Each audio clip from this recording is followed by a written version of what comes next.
Sou Carlos Schreiner, presidente da Federação Gaúcha de Caça e Tiro. Final da década de 90, início dos anos 2000, a federação mantinha o jornal Caça e Conservação, o jornal do caçador brasileiro. Tenho 2 exemplares aqui, aberta a temporada 2003, e a pesquisa não pode parar. Durante muitos anos mantivemos essa mídia escrita, né? E agora, com a evolução, partimos para a mídia eletrônica com Caça e Conservação Brasil. É uma satisfação estar aqui com vocês. Pretendemos evoluir, fazer mais gravações. Tenho aqui 2 convidados. Álvaro Muavadi, diretor de caça da Federação, e Juliano do Couto, pecuarista e presidente do Clube de Caça e Tiro de Bagé. É uma satisfação, nesse primeiro programa, estar com os 2. E começamos com o Álvaro. Álvaro, eu gostaria, voltando aos áureos tempos da caça amadora aqui no Rio Grande do Sul, tu como diretor que foste do projeto Profauna, gostaria que você detalhasse um pouco do que foi aquele movimento, do que foi a pesquisa de caça até os anos 2005, quando por uma decisão judicial se terminou com essas pesquisas e com a caça, com a portaria de caça do Rio Grande do Sul. Bom, meus amigos, é um prazer estar aqui. Alguns que me conhecem sabem que praticamente toda a minha vida foi envolvida com atividade de caça, pesca e o segmento de armas e munições. Isso que o Carlos cita foi, eu chamo como um dos momentos mais marcantes da história da caça esportiva no Brasil. Na década de 90, iniciado de fato na década de 80, a Federação Gaúcha de Caça e Tiro tinha um departamento chamado Projeto Profauna. Esse departamento era dirigido por 4 membros e esse departamento, o Projeto Profauna, ele coordenava todas as ações que viabilizavam as temporadas de caça amadora no Rio Grande do Sul.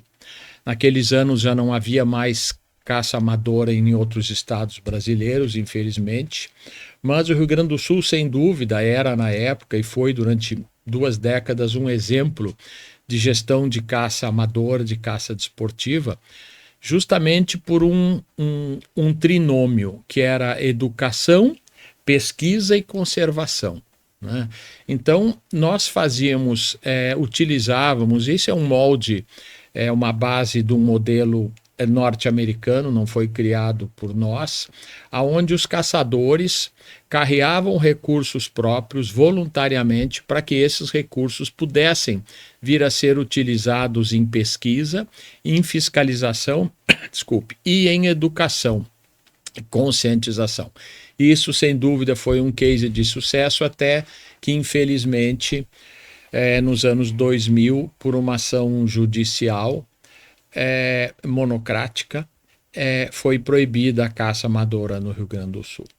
Hoje nós temos em todo o Brasil a caça de controle regulamentada do javali europeu, do sus-crofa, uma espécie exótica invasora, e existe toda uma nova geração, vamos dizer assim, eu uso essa palavra, de caçadores, né, que são os controladores de fauna exótica. Inclusive temos aqui do lado o Juliano Couto, que eu gostaria que se manifestasse, que faz parte dessa geração que não participou, não é, Juliano, ativamente das temporadas de caça amadora no Rio Grande do Sul. Praticamente já entraste nas temporadas, na prática da caça de controle. Juliano, por favor. Primeiramente, agradecer ao Carlos e ao Álvaro aqui, que para mim são exemplos, 2 ícones da caça, não só do Rio Grande do Sul, mas do Brasil. A gente acompanha. Eu sou de uma geração mais nova, apesar de ter 45 anos, mas infelizmente não peguei essa caça de penas aí que teve. Sou um caçador hoje, como assim dizer, disse o Álvaro, somos controladores, manejadores da fauna exótica, não temos caça regulamentada mais no Brasil. O que nos deixa a esperança, a chama acesa é o manejo do javali. E a gente está trabalhando e lutando, acompanhando o trabalho, e agora essa bela iniciativa da federação da gente falar de caça, manter essa chama acesa da caça. A gente está manejando o javali, e essas espécies invasoras são a única coisa que nos deixa uma esperança, porque pode ser que sejamos a última geração. Se não existisse essa espécie invasora, com certeza a gente nem ia estar aqui falando de caça, né? Então, é o que nos resta de esperança, e vamos trabalhar e seguir com essa iniciativa ótima aí da federação. Bom, só voltando um pouquinho, né, Álvaro, ao tempo do Profauna, eu tive a honra de ser presidente da Fundação Zoobotânica, no tempo que ainda tínhamos as pesquisas, e isso é uma coisa que se perdeu, infelizmente, né? Porque todos os anos os próprios caçadores subsidiavam essas pesquisas, que eram feitas por pesquisadores independentes da Fundação. A gente não tinha nenhum manejo sobre essas pesquisas, eram pesquisas que eram feitas por pesquisadores conceituados, né? Que passavam isso ao IBAMA, e eram publicadas essas portarias, então, anualmente, baseada nesses levantamentos que esses pesquisadores faziam a campo, tanto de banhado quanto de campo. E naquele tempo se tinha um histórico. Hoje em dia, infelizmente, não se tem mais nenhum controle sobre o que acontece na nossa fauna, né? Então, acho que realmente foi uma grande perda, né? Juliano, que eu tenho a satisfação de ser companheiro de caça, né? Companheiro de luta lá atrás dos javalis, é um dos melhores atiradores que eu conheço, sem falsa modéstia. Possui um canal no Insta do Cerrito Javali, que chegou a ter 30 milhões de visualização em um único mês, né? Vocês podem lá olhar. E eu acompanho o Juliano desde que ele começou, há uns 15 anos atrás, né, Juliano? Sim. Há uns 15 anos atrás, caçando com uma Mossberg calibre 12 emprestada. Sim. E hoje tem vídeos lá, vocês podem olhar, é uma coisa sensacional ver esse menino atirar. Eu caço com ele quase toda vez e não consigo aprender nem parte da velocidade que ele atira, né? Mas eu acho que é isso, quer dizer, eu tenho muita esperança, né, Juliano, que essa volta ao controle agora de suídeos asselvajados, né, de javalis e javaporcos. Mas nós temos também a pesquisa do Axis, né, que é um invasor que, conforme a demora em se tomar providências, ele tá evoluindo, ele está andando. Hoje a gente tem relatos do Axis já no Pantanal, né? A gente sabe de uma série de problemas que ele traz aqui na vida selvagem, de uma maneira geral, que ele cruza com o nosso cervo, que ele pode transmitir algumas doenças. A gente está pesquisando isso. A gente fez uma pesquisa muito legal nos anos 21, 22, com a Secretaria do Meio Ambiente do Estado e com a Secretaria da Agricultura do Estado, né? Esse estudo deveria continuar, foi por causa da portaria, né?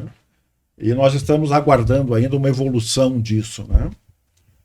Mas, Álvaro, a gente gostaria de te ouvir. Tenho certeza que essa nova leva de caçadores, de manejadores, gostariam de ouvir alguma coisa ainda sobre o tempo que se podia abater marrecões, perdizes, lebres, etc. Gostaria que comentasse alguma coisa sobre isso. Carlos, na realidade, a gente costuma dizer, nós temos muitos amigos em comuns aqui, a tradição da caça amadora, da caça esportiva no Rio Grande do Sul, felizmente ela permanece em pequenos grupos, né?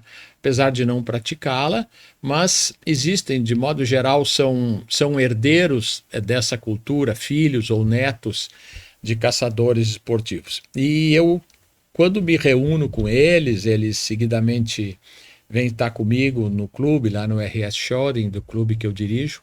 Eu digo a eles assim, que eu me considero um privilegiado, né? Porque eu pude viver intensamente os anos, o final da década de 70, né, 80, 90 e até parte da década de 2000, de se praticar legalmente, nós podermos sair, como hoje o pessoal que faz a caça do javali, o controle do javali, realiza, que é poder ter toda aquela...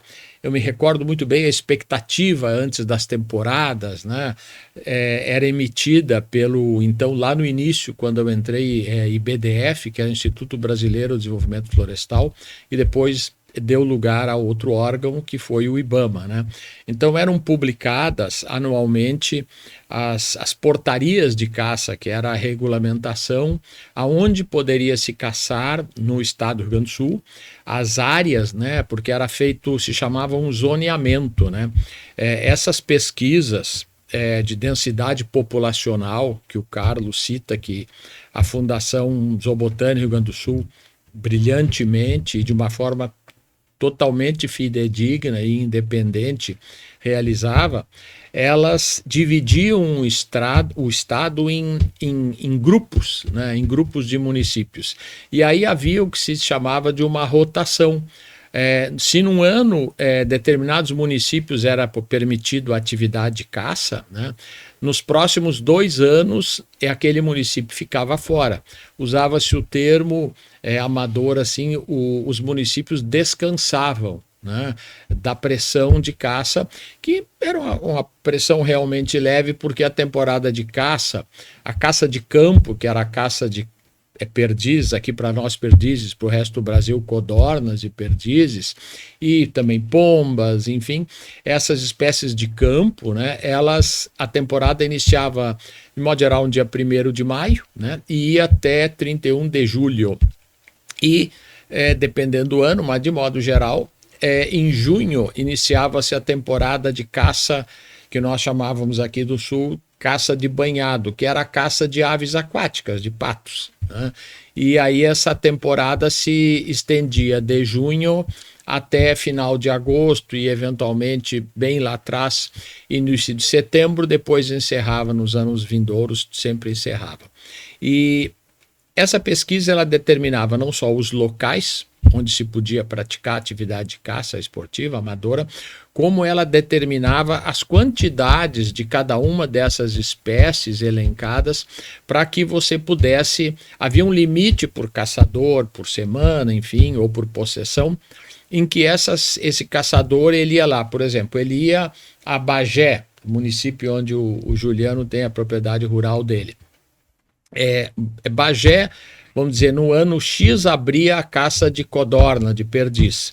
E aí, neste ano, eu cito codorna porque para o resto do Brasil, os gaúchos não se ofendam, o resto do Brasil chama, o que nós chamamos no Rio Grande do Sul de perdiz, no resto do Brasil é chamado de codorna.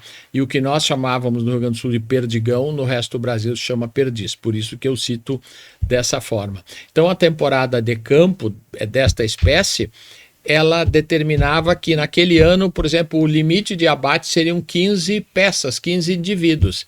E aquilo era plenamente cumprido. Era inclusive, o caçador recebia uma ficha, lá atrás um bloco onde ele lançava esse estoque que ele teria abatido, e depois ele recebia uma FIC, que era a ficha de controle de caça, e aí ele também lançava o que ele havia abatido, o local. Durante um longo período era necessário que o proprietário rural desse uma rubrica ali, rubricasse, para provar que ele caçou ali. Então era um processo muito bem montado, né? E um processo que nos dava muita satisfação, né? Porque a gente sabia que o nosso esporte, a prática que nós desfrutávamos e gostávamos tanto, iria ter continuidade. Infelizmente, como o Carlos bem citou, tudo isso na década de 2000, ela foi interrompida por uma decisão judicial e, como eu digo, e essa cultura que nós tínhamos, né, que o Brasil, muitos caçadores do Brasil todo vinham caçar conosco, essa cultura se perdeu, não é, Carlos? Vamos deixar um pouco esse saudosismo, né, Álvaro? E vamos puxar a coisa mais para recente, para o presente, né? O Juliano é produtor rural, tem uma propriedade a 30 quilômetros da cidade de Bagé. E, Juliano, eu gostaria que tu falasse um pouco disso, porque nós já caçamos lá nessa tua propriedade há 10 anos aproximadamente. E sempre se vai lá, sempre tem porco. Tem vezes que tem mais porco, tem vezes que tem menos porco, mas nós nunca saímos de lá sem um abate. Quer dizer, a gente faz um abate contínuo e cada vez tem mais porco. Eu gostaria que tu comentasse um pouco disso e tua visão como controlador e como produtor rural. Primeiramente, eu quero dizer que eu tenho uma inveja de vocês, que vocês tinham essas fichas aí. Isso deve dar uma satisfação muito grande de caçar. Infelizmente, eu não consegui ter a caça legalizada. Que nem eu digo, a gente tem que tratar essas espécies invasoras como uma dádiva. Infelizmente, a gente quer preservar o meio ambiente, mas se não tivesse essa expansão vindo da Argentina, do javali, do cervo-axis, possivelmente a gente não estaria aqui, como eu repetindo, a gente não estaria aqui falando de caça.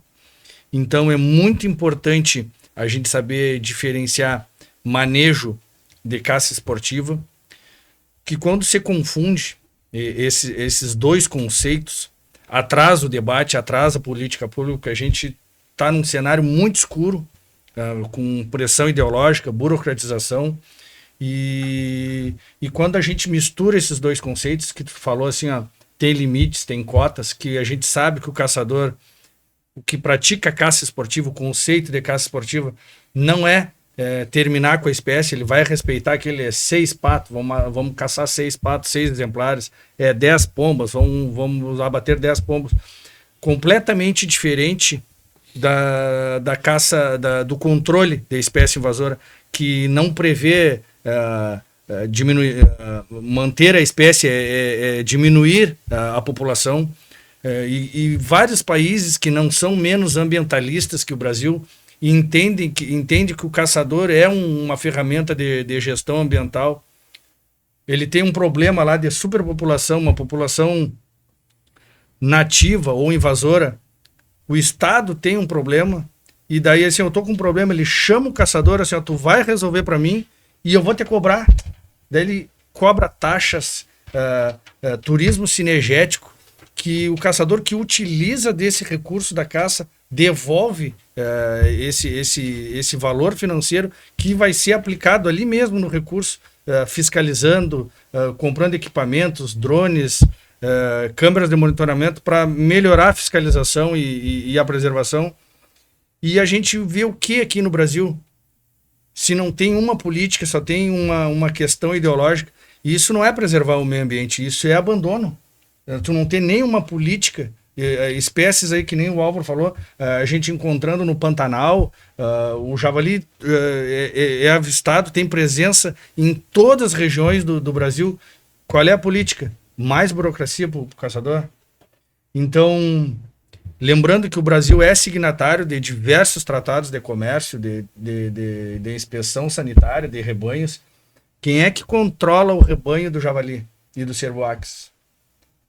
O Brasil tem metas a cumprir, tem protocolos. A hora que der um problema, a gente é livre de febre aftosa, livre de peste suína africana. O Brasil é top 3 na exportação de carne suína. Quem é que controla a sanidade do nosso rebanho? Aí vai ficar um problema. E o caçador não é aliado em qualquer país que não é menos ambientalista que nós. O caçador é aliado do Estado. Então aqui a gente vê abandono. Eu como médico veterinário que sou, eu vejo isso com muita apreensão, né? Essa dificuldade da gente fazer o controle. Porque além do problema econômico, né, de exportação de carne suína, que remonta a alguns bilhões de reais, mais do que isso, mais do que o problema econômico, me assusta muito o problema ambiental. Porque o javali, ele acaba com tudo que anda, né, no solo. Se você tiver ovos de perdiz, ovos de perdigão, ovos de ema, ovos de qualquer quero-quero, ele come tudo, e come os filhotes também. Né? Problema da araucária aqui na serra, na região de Vacaria e tal, que nós não temos mais rebrotes, crescimento, porque ele vai lá e come todo o pinhão, come a semente. Fora as doenças, né? Entende? A gente não sabe. Nós temos essa portaria aqui no Rio Grande do Sul, que permite o transporte de carcaça, né? Foi uma reivindicação, um trabalho que a federação fez lá em 2016, quando tivemos a primeira portaria que permitia o transporte de carcaça do Brasil foi aqui no Rio Grande do Sul. E depois, em 2021, conseguimos, então, numa reivindicação junto à Secretaria da Agricultura, que se pudesse partir esse javali em 4 partes, né? Para poder transportar. E aí para poder transportar, na verdade é uma troca. Você coleta o sangue, tira o soro, né, e envia para a Secretaria para cuidar principalmente de peste suína clássica, que é uma exigência da Organização Internacional de Epizootias, para poder, inclusive, manter a exportação de carne suína, né? Então, na verdade, eu acho que a gente faz um trabalho que ajuda o governo, e o governo parece que não entende assim, ou não vê assim, pelas dificuldades que cria, né? Na verdade, a gestão de controle, a gestão de caça no Brasil parece... se caça no mundo inteiro. Eu acho que talvez o Válvaro possa me ajudar, 4 ou 5 países que não tem caça, né? O resto se caça no mundo inteiro. E no mundo inteiro você tem fauna. Você vai nos Estados Unidos, você vê peru, e são 14 milhões de caçadores nos Estados Unidos. Você vê peru, você vê pato, você vê cervo, você vê urso, você vê tudo. Por quê? Porque existe uma gestão de caça. Na África, hoje você conta com muito mais animais na África, onde todo mundo caça, onde o sonho de todo caçador é ir para a África caçar. Você tem muito mais animais do que há 100 anos atrás, quando não existia este controle que existe. Tem um país da África, se eu não me engano, é o Quênia, que proibiu a caçar. E hoje você não tem mais nada, porque as tribos de lá caçavam, né? Porque você não tem o financiamento. É isso que o pessoal tem que entender. Cada animal que você abate na África, você pode repor outros 3 animais. E aquela carne toda é aproveitada, é vendida a 30%, se não me falha a memória, do valor da carne de gado, né, para as pessoas de baixa renda. Então imagina quantas milhares de toneladas de carne você fornece a essas pessoas que não têm condições de comprar uma carne de gado e tal, né? Então a caça, na verdade, ela tem que parar de ser estigmatizada, né? Ela tem que ser enxergada, né? E o que fica assim, quer dizer, o pessoal que fala contra a caça é o pessoal que no fim de semana faz um churrasquinho. Sim. É o pessoal que fim de semana faz um porquinho. Quer dizer, é aquela história. Caça tanto quanto a gente, só que não suja a mão. Se alguém matar, eu posso comer, não tem problema. Agora, eu não posso matar. Eu sempre cito, eu sou especialista em suínos, né? Fiz muito tempo parte da ABRAV, Associação Brasileira de Veterinários Especialistas em Suínos. Se eu pudesse escolher, o que eu preferia ser? Um leitãozinho que nascesse numa baia quente, com comidinha ali à disposição, né? Todo cuidado, né? Comida, água à vontade. Mas em 4 meses eu tinha certeza que eu ia morrer. Porque esse leitão, ele não tem, ele vai morrer em 4 meses, 4 meses um pouquinho. Ou preferia ser um javali em forma selvagem, que estivesse correndo, que estivesse brincando, que estivesse passeando, e de repente aparece o Juliano e me dá um tiro que 99,9% é fatal. Se for o Juliano é 100%, eu fico em 99,9%. Então, quer dizer, eu acho que isso aí, quer dizer, o pessoal fala, eu sou contra a caça e tal, mas é justamente o pessoal que vai lá e compra 1 quilo de filé, compra um frango, né? O frango é a mesma coisa. Eu preferia ser um pintinho que nascia lá, tinha a luzinha, tinha água, tinha comida, e que 42 dias eu morria. 42 dias. Quando não é o franguinho menu, que é 35. Ou preferia ser uma perdiz a cão, que talvez algum dia alguém me daria um tiro. Entende? Que 99,9% das vezes é mortal. Então, na verdade, é uma hipocrisia que se trata isso, que se trata a caça. Eu queria ouvir mais alguma coisa, Juliano, vamos falar de caçada, de abate. A gente tem feito umas caçadas memoráveis lá. E, na verdade, a caça não envolve só o abate, né? Envolve todo aquele congraçamento, né? Aquele bate-papo, aquele vinhozinho, aquela conversa ao pé da nossa lareira lá. Lembrando isso que tu colocou agora, fazendo um gancho, comparando esses animais confinados aí, né? Um porco, quantos dias? 120 dias? Porco 40, 4 meses. 4 meses. Então, 4 meses castrado, né? Castrado, Tu não, a caça tu não para dar um sabor melhor na carne. Então, mais uma mutilação no caso, né? Pergunta se ele quer ser um javalizinho que não vai ser castrado. Ah, mas um cachorrinho vai morder a orelha. Eu prefiro ficar até sem orelha do que... É melhor que isso. Mas, Carlos, tu tinha me perguntado desse aumento a primeira foi o aumento de javalina. Javalias, que a gente assim, sempre encontra javalina. Tu diz que me acompanha, a gente sabe que a gente é uma exceção, caçadores, controladores, né? Vamos conceituar que somos caçadores que estamos em stand-by, esperando o momento de retornar à caça, talvez numa mudança estrutural, uma mudança política aí, e a gente consiga fazer essa mudança e se aparecer a oportunidade, que talvez seja a última e única oportunidade da gente ter a caça do cenário que está, que nem eu disse, talvez eu seja a última geração que está fazendo isso aí. A gente não pode errar, a gente tem que ter a narrativa, a esquerda tem narrativa, os outros países que caçam, eles têm a narrativa, eles estão sempre falando e defendendo a caça, fazendo publicações, fazendo pesquisas, elegendo políticos que defendam a caça, e a gente talvez não tenha feito isso.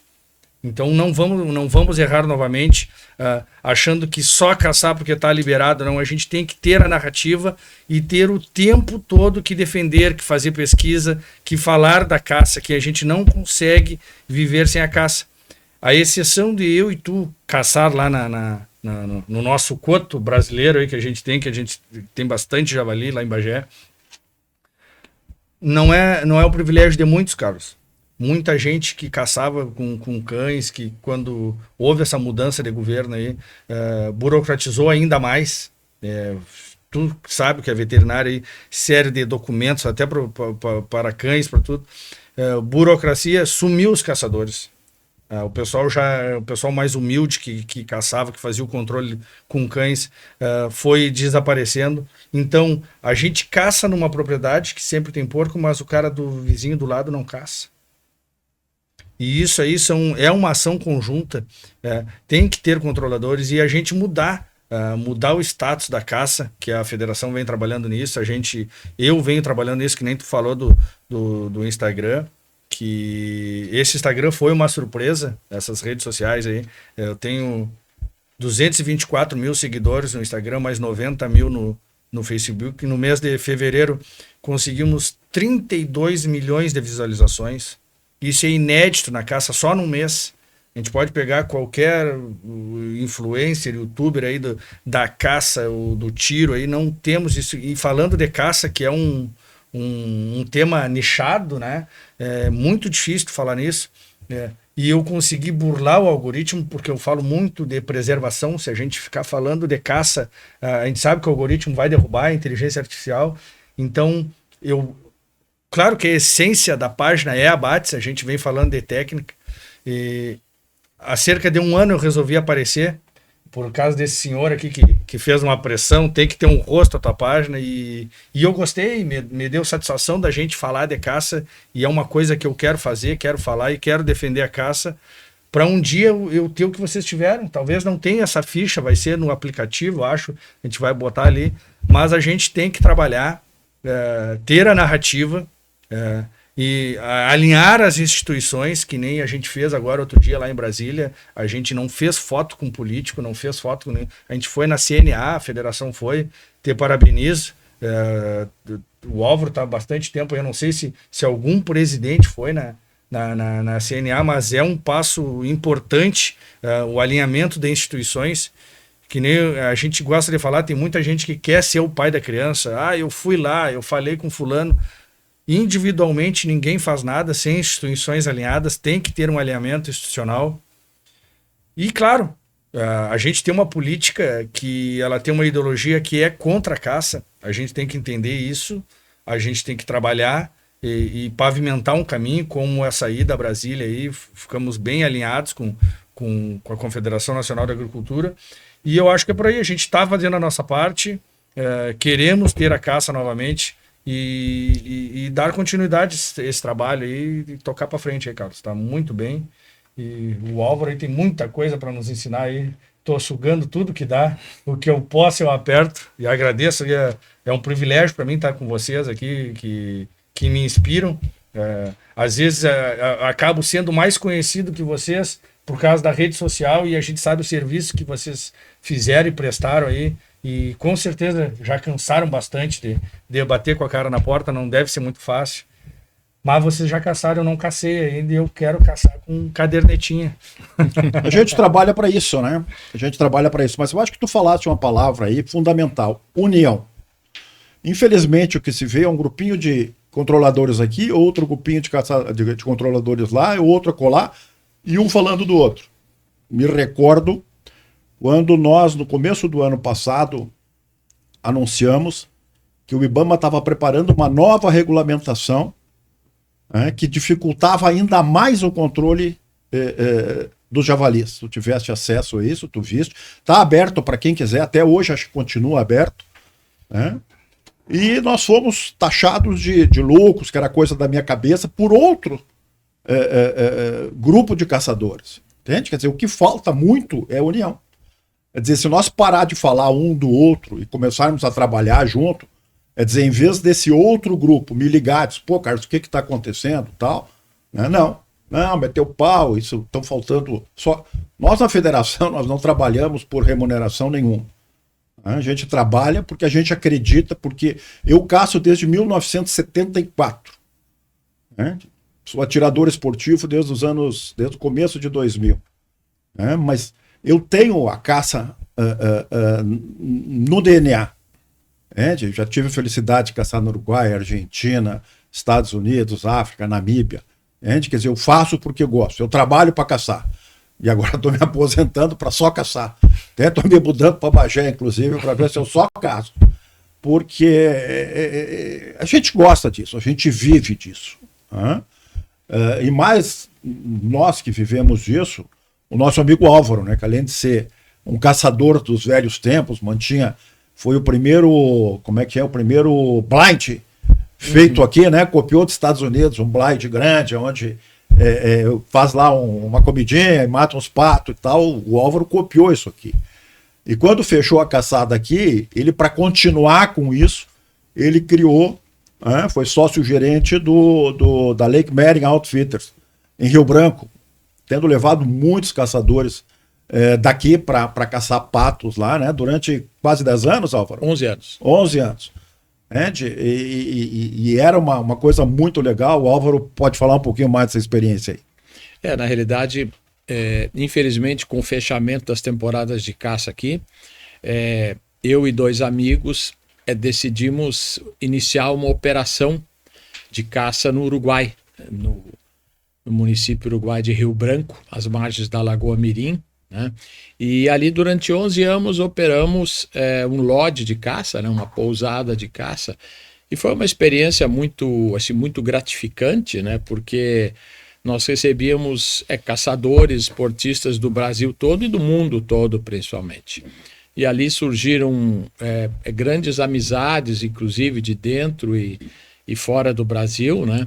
E também com total apoio do governo uruguaio. No Uruguai, esse tipo de empreendimento, eles denominam estância turística, né? Estância cinegética turística. E aonde são fazendas com pousadas, enfim, com uma estrutura de hospedagem, onde nós, no caso nosso, viabilizávamos não só a hospedagem, a alimentação, caminhonetes, armas, cachorros, enfim, guias, toda a estrutura. Para isso ocorre, ainda existe no Uruguai, na Argentina, existe em todo o mundo. Essas empresas são chamadas empresas de outfitters, é um termo norte-americano, aqueles são os provedores para quem quer praticar. Existem outfitters de caça e de pesca, né? E nós tínhamos então durante 11 anos tivemos essa operação. Foi uma experiência, como o Carlos diz, muito gratificante, né? Porque a gente podia viver intensamente isso e conviver com outras pessoas que dividiam conosco a mesma paixão. Na verdade, isso foi um truque que o Álvaro criou para continuar caçando. porque ele tinha os guias de caça, né? Então de manhã cedo saía um grupo para um lado, outro grupo para o outro, com os guias de caça, e ele pegava o polarizinho dele, com a cadela, primeiro a Mila, depois a Tess, né? Que eu vi caçar as duas. A Mila era uma cadela fantástica, eu vi ela mergulhar atrás de um marrecão ferido, sair com o marrecão na boca. Mas aí ele pegava as cadelas e ele ia caçar, né? Então todo dia ele caçava, de maio até setembro. Era isso, não era? É verdade. Era verdade. Então por isso que um negócio extraordinário. Imagina, ele fazia todo dia o que nós queríamos estar fazendo, né? Ia lá, matava meia dúzia de pato e voltava. Ia lá, matava meia dúzia. Uma vida difícil, ganhando dinheiro para isso. O que era mais legal ainda. E ainda quando encerrava a temporada, eu ia para os Estados Unidos para continuar a temporada. Para caçar pato ainda.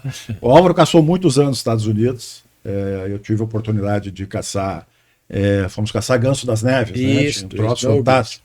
O cara tinha, se não me engano, 700 chamas. Né? Sim.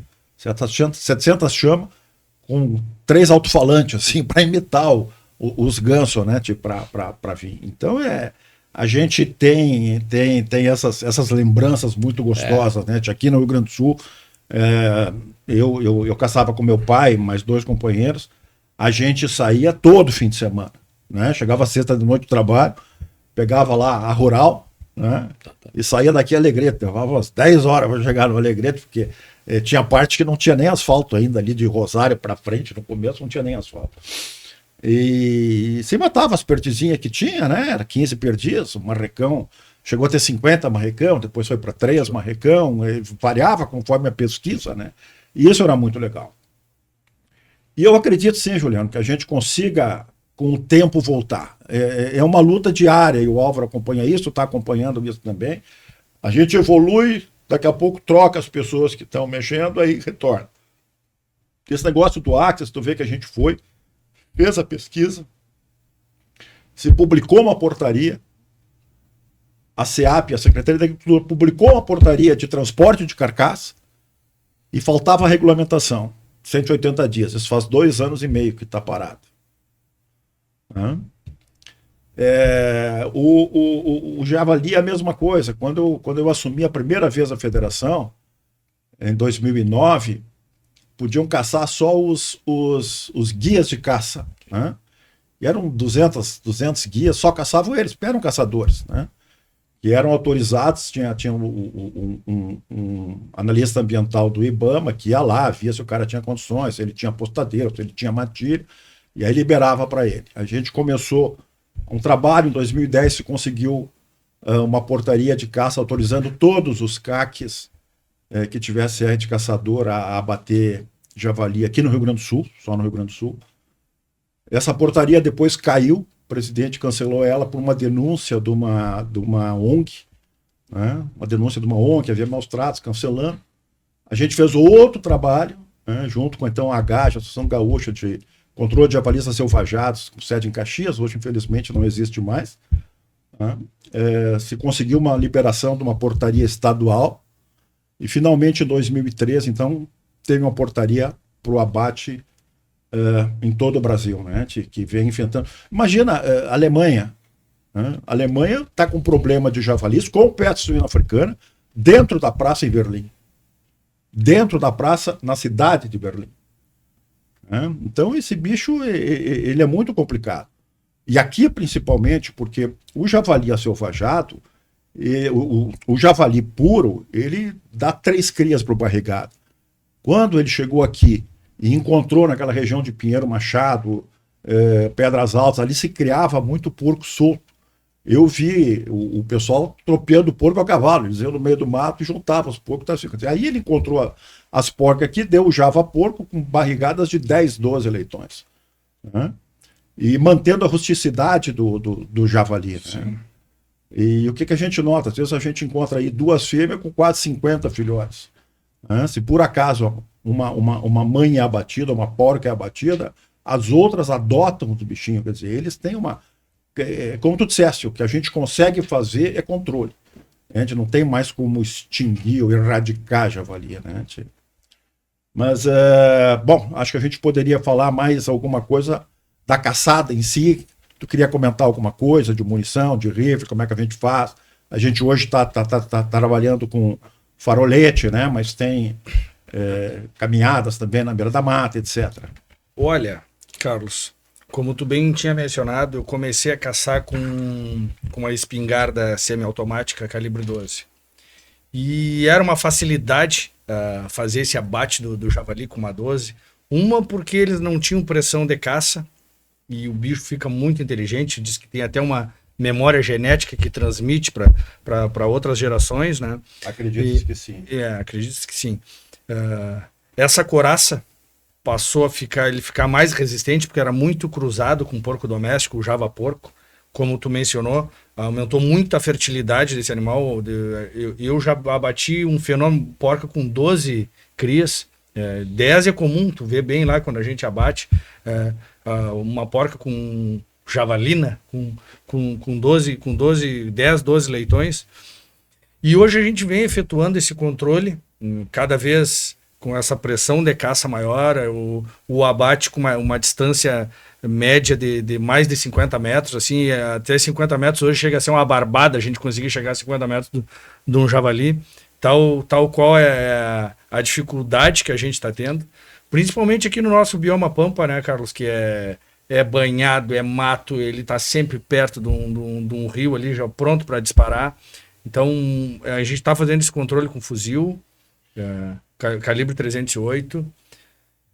É um calibre adequado, né? É o que a gente vem utilizando. Infelizmente, não temos muita opção de munição. As opções importadas que tem no mercado aí fogem ao alcance por uma dificuldade financeira. Essa da CBC está funcionando muito bem. Eu uso essa 150 gramas, acho que tu está usando também. Temos a recarga, mas acaba que, para quem quer usar essa CBC, eu estou utilizando, é muito boa a munição. A gente consegue fazer um abate eficaz, por assim dizer, né? Adequado, um abate mais limpo, mais ético, que é o calibre 308. A gente tem que usar um calibre adequado. Embora seja um controle, a gente, enquanto caçadores, a gente quer promover, a gente, que nem eu disse, a gente está em stand-by, esperando a hora de ter uma oportunidade e ter a caça novamente. Mas a gente é caçador, a nossa essência é a caça. Então a gente faz esse manejo, esse controle, e a gente quer o melhor, a gente quer ter formas mais humanas, mais rápidas de abate, que é isso que nos permite ter esse intelecto e a gente ser um predador melhor que outros predadores, né? A gente fazer isso aí de uma forma mais ética. E como tu mencionou daquela pessoa que come carne e que não entende a caça, ela caça tanto quanto a gente quando ela passa o cartãozinho lá no restaurante, na churrascaria, ou chama um hambúrguer no iFood, aí pega e aperta o botãozinho ali, ela tá abatendo o animal naquele instante ali. Só que com a diferença que a gente obedece um código de honra do caçador, a gente agradece pelo ciclo de vida quando a gente abate daquele animal que se encerrou aquele ciclo, a gente agradece ao Criador por a gente ter a felicidade de ter feito aquele abate, o animal ter vivido esse tempo livre na natureza. A gente tem rituais que respeitam e honram esse animal. A minha filha que caça comigo já conhece esses rituais. E muitas vezes a gente sabe que essas pessoas pegam até um fast food desse, come no carro, não agradece pelo seu alimento. Essa é a diferença, e que as pessoas acostumaram a marginalizar a caça, o caçador, achando que é alguma coisa ruim. O caçador legalizado, capacitado, ele é uma ferramenta e ele honra aquele animal que ele abate. E muitas vezes as pessoas não honram, não agradecem o seu alimento ali na mesa por ter uma vida corrida, por ter essa questão ideológica e não saber o que está criticando, repassar. Então a gente tem essa ideia enquanto federação, eu enquanto caçador, tenho uma preocupação da gente ter uma educação cinegética, levar isso para mais longe. Como eu disse, se a gente deixou chegar a esse ponto, o governo é contra, mas a gente também podia ter lutado mais. E quando a gente tiver a oportunidade, essa oportunidade que a gente está cavando, está abrindo, a gente lutar e não deixar perder de novo, agarrar com as duas mãos, Carlos e Álvaro, e fazer esse trabalho de divulgação, de pesquisa, que é o que a gente vem fazendo agora. Mais uma vez, vou parabenizar vocês, acho que Ficamos muito tempo sem falar de caça. Isso aqui é importante. Tu sabe bem que eu sempre defendi a gente, se é legal, vamos falar. Então, é isso aí. Eu acho que todo mundo tem que falar, tem que divulgar e tem que ter a narrativa correta da caça. Que a gente é um caçador praticando o manejo e preservando a natureza. A gente quer conservação, a gente não quer terminar com a natureza. Eu acho que, infelizmente, aqui no país, as discussões são ideológicas e nunca técnicas, né? Porque se fossem técnicas, nos facilitariam esse controle, ao invés de prejudicar. Agora mesmo tu falaste dos rifles, e a gente sabe que atirar hoje um javali a menos de 100 metros é milagre, só por muita sorte, né? Porque normalmente a distância é muito maior, às vezes o bicho correndo, né? Essa instrução normativa que o IBAMA está trabalhando, que a gente está tentando bloquear a via judicial e está tentando bloquear a via política, ela prevê primeiro o uso de gaiolas, que para mim é uma crueldade muito maior. O bicho passa se batendo lá dentro, né? Principalmente quando vê alguém chegar perto, se machucando muito mais. A gente já viu isso acontecer. Segundo, que ela termina com o controle com fuzis, né? Permite só calibre 12 ou menor. Quer dizer, vai ficar praticamente impossível de controlar, porque primeiro você precisa botar gaiola, depois, se não der resultado, imagina o prejuízo disso, ambiental e econômico, né, para o país. Quanto a calibres, eu acho que o 308 é um excelente calibre para nós aqui, porque existem outros calibres muito bons, né? Existe o 270, existe o 6, né? E infelizmente o nosso grande problema é a munição, né?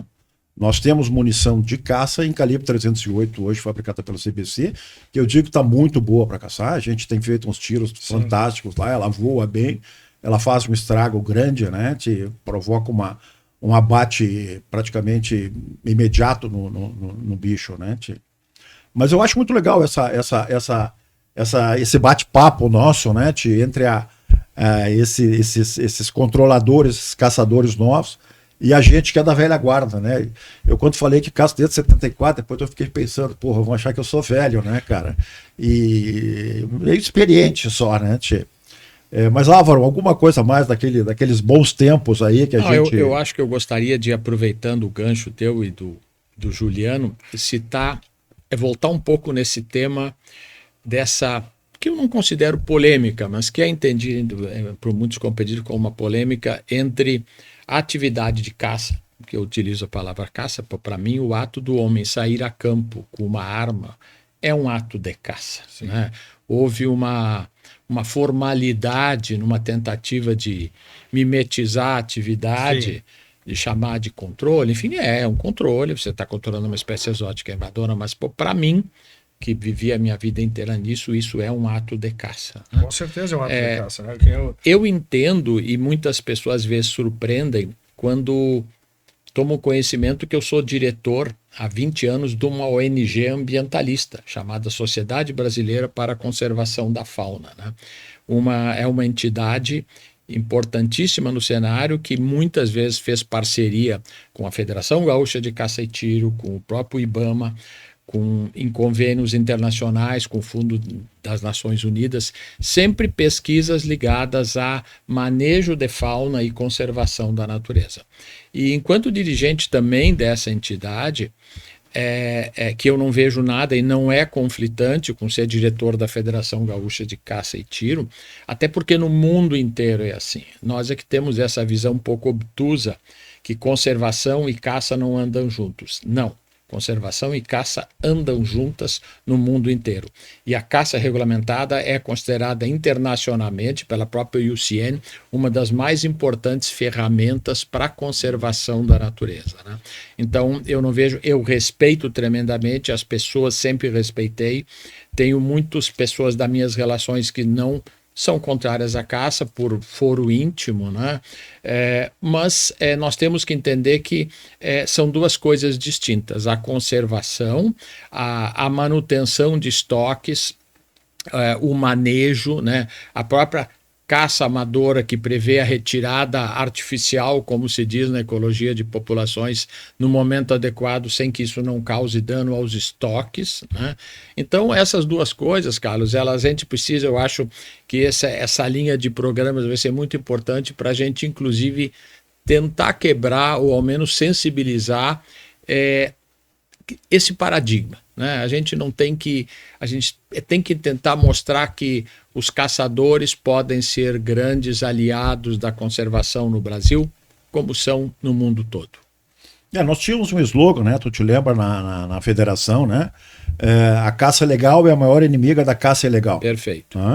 Porque você respeitava épocas, você respeitava cotas, né? E defendia isso, né? Quando você via alguma coisa ilegal, isso é outra coisa, né? O caçador sai para matar tudo. Bom, esse cara não é um caçador, esse cara é um bandido, né? E merece a lei, quer dizer, tu não pode generalizar isso. O caçador legalizado, ele vai para matar javali. Entende? Hoje vai matar javali. Sim. Entende? A gente vê N outro número de espécies, né? Principalmente lá no Juliano a gente vê veados, vê jacu, tem tudo lá, né? Mas a gente caça porco, a gente caça javali. Entende? Então isso aí é uma coisa, quer dizer, e o cara que vai para caçar ilegal, ele não vai tirar licença, ele vai caçar de qualquer maneira, ele vai continuar existindo sempre, né?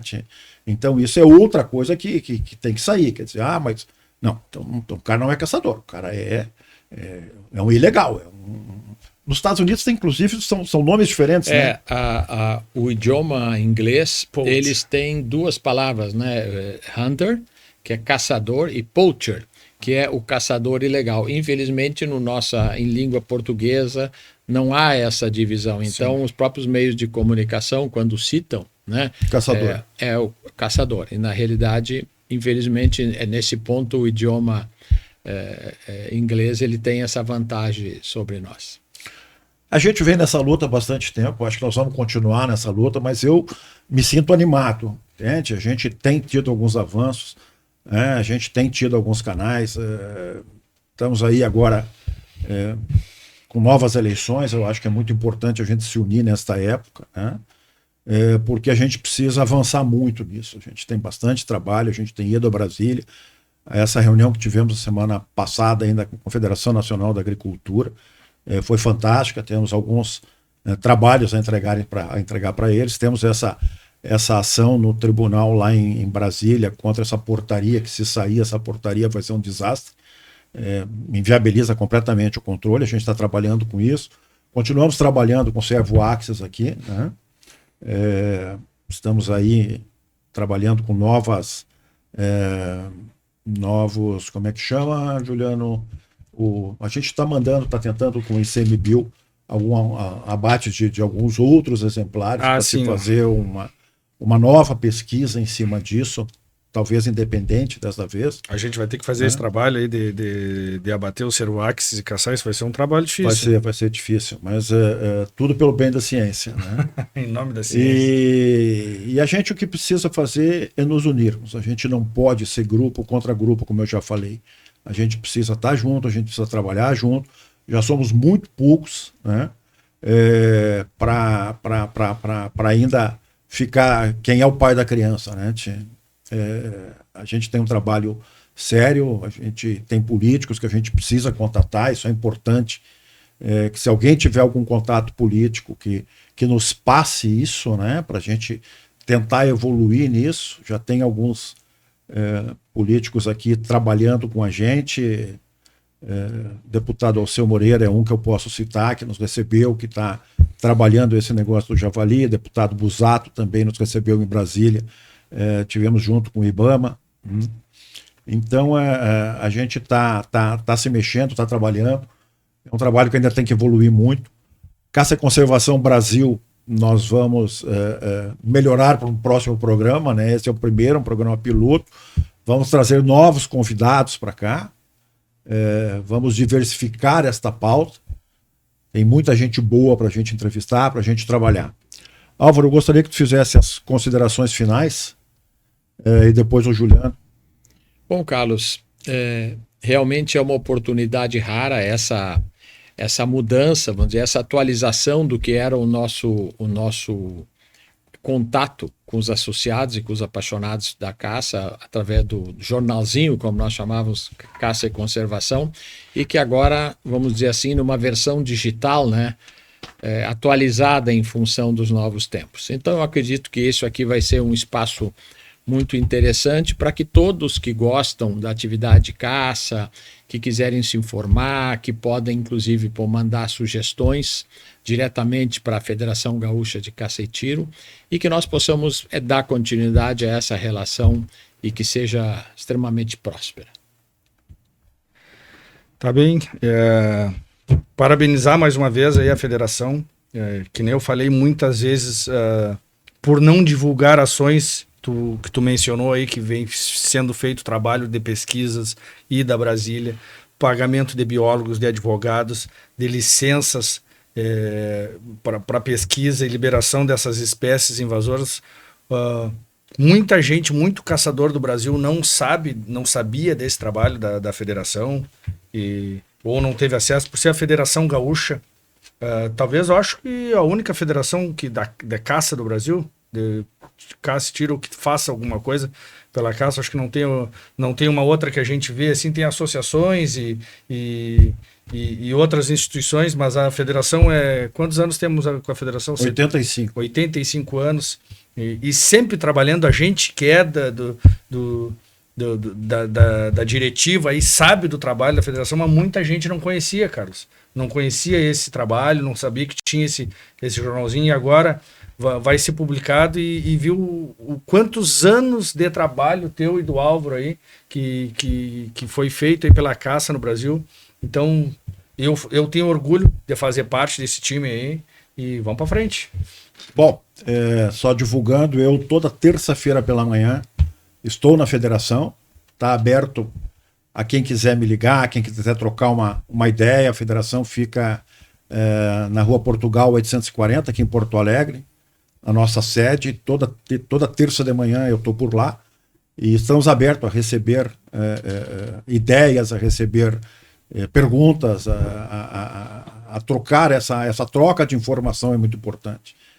Algum clube que queira que a gente vá no clube, a gente pode ir no clube, divulgar o trabalho, divulgar o que está se fazendo. Agradeço a participação dos nossos convidados aí, o Álvaro Moavadi, o Juliano do Culto, e com certeza teremos mais encontros. Muito obrigado.